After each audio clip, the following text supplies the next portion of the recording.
May nag-chat na magturo daw ulit sana ako.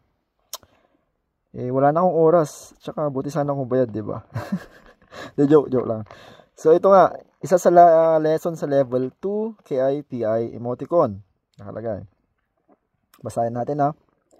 여러분은 문자를 보낼 때 어떻게 합니까? So sabi, everyone, tayo daw. Kung nagsisend tayo ng messages, 문자를 보낼 때 어떻게 합니까? Paano yung ginagawa natin?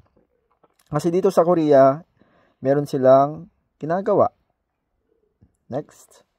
요즘 사람들은 문자를 보낼 때 굴자와 이모티콘을 함께 보냅니다. So sabi, these days, 요즘, 사람들은 문자를 보낼 때, pag nasisend yung mga tao ng mga messages, 굴자와, 굴자 is letters. 와, plus daw, 굴자 and emoticon, 함께 보냅니다. Magkasama silang sinesend. Yung mga emoticon or kurimal, itong mga nasa baba, which is, i-discuss natin later. Magkasama daw silang sinesend dito sa Korea. Bakit nga ba ginagawa ng mga Korean yun or mga tao dito sa Korea?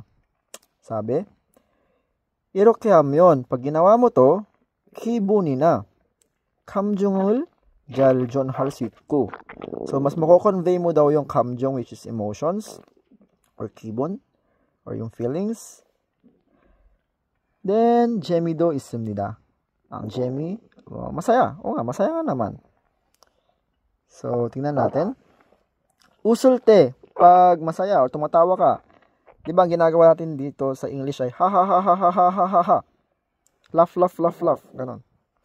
Sa Korea, itong KKK. Pag makikita mo yung KKK or HHH, it means tumatawa sila.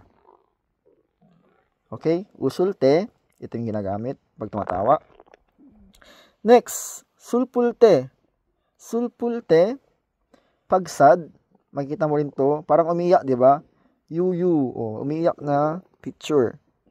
Pag nakita mo yan, so sad sila. Next, 화났을때. 화났을때 is pag galit or annoyed. Ganyan. Parang yung mata is naniningkit na pinagsasabi ba nito, ganon. The next, 고마울 때. 고마울 때, pag nagpapasalamat, KS or 감사합니다 for short. So, di ba? Kaya no, ayan. Kaya naging KS lang kasi yan, KS, 감사. Then next, 응이라고 말할 때. Ano nga ba ang 응? Ang 응 ay oo, which is very casual lang pang friends. Pag sinabi mong which oo yun, okay. Pag nakita mo tong bilog-bilog or simple yan, O plus K, it means agree. For example, tinanong kanila, 밥 먹었어? Tapos, itatype mo lang yung bilog-bilog, it means kumain ka na. Okay, in additional, syempre, pag nakita mo to magkasama, si S at saka si B, yan, it means, she